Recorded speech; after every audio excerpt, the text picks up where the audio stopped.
Hello, this is Hal Ruth, and it's time for your Equalizer 9 tip of the week.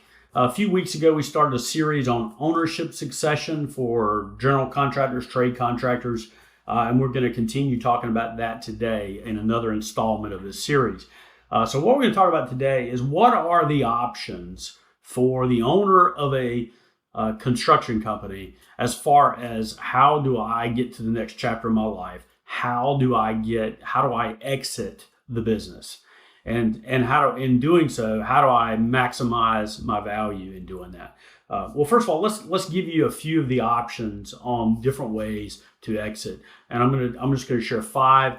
There's a lot of different other ways, and there's nuances within these 5. But let's just go ahead and start with the 5 basic. Number 1, how do I get out? I can just wrap it up and be done. I cannot take any more contracts.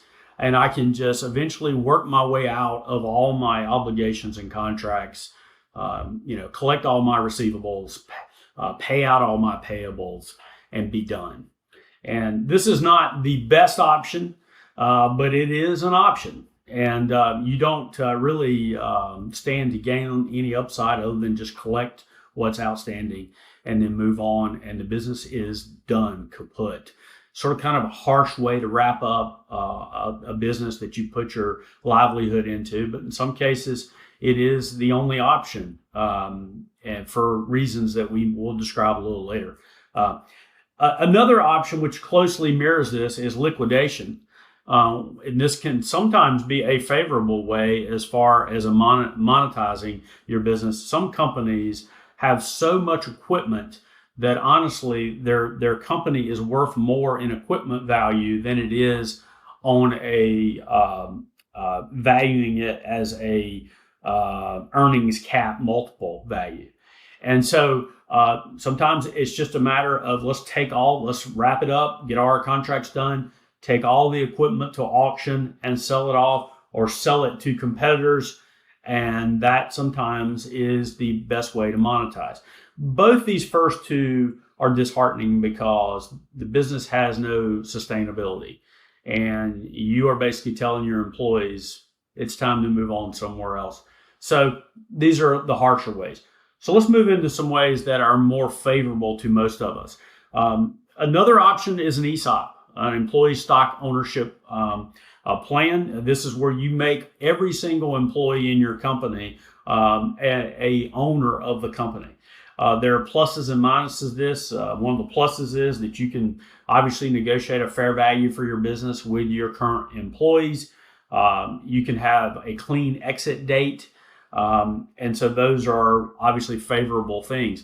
The negatives, though, are sometimes you're left with quite a bit of liability around that transition value. In other words, you could open yourself up for, if you got too aggressive in your valuation, where the owners of the ESOP could actually come back and sue you for, you got too much for this and you put us in a very deep hole.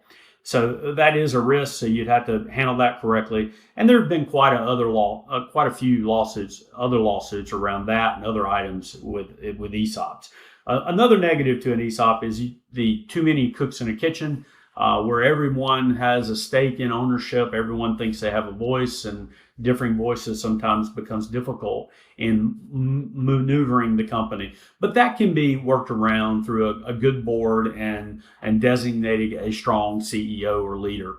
So that's the third option. The fourth option we're going to talk about is called an oldco-newco transition. And this is where the old owners of the business transition ownership to a new group of owners. So the oldco being the original owners, they have the oldco, old company, and then you form a new company with the new ownership group.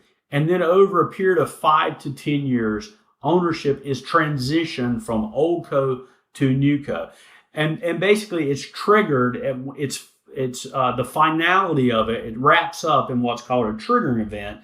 And really 2 things around the triggering event. Number 1 is that the oldco owners get their targeted distributions for the value of the business. That would be one trigger. The other trigger is that the new co now has enough working capital set aside that the bonding companies and the banks are good with them as is.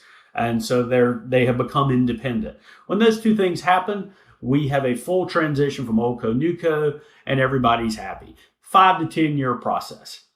And so, one of the negatives of that is you need time.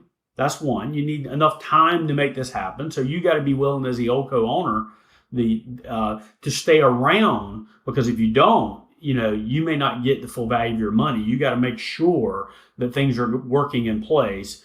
And also the other thing is you got to have these new co-leaders, these people who are going to be on the business, have to be very competent. They have to be ready to be leaders and ready to be owners. And so those are a couple things that you have to think through on an old co, new co transition. The big one being time. The fifth option is a third-party sale. In other words, we find a buyer. The buyer comes in. They may pay you a certain percentage, maybe 70 to 90% of the value that you negotiate up front.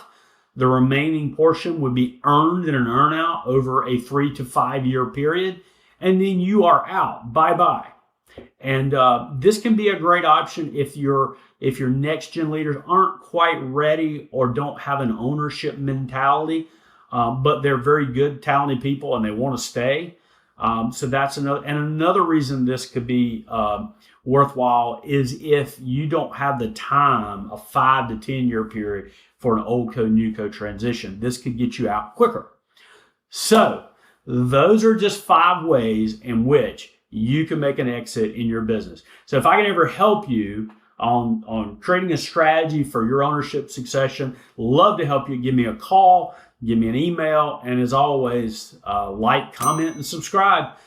Thanks again for your Equalizer 9 tip of the week in the Ownership Succession series.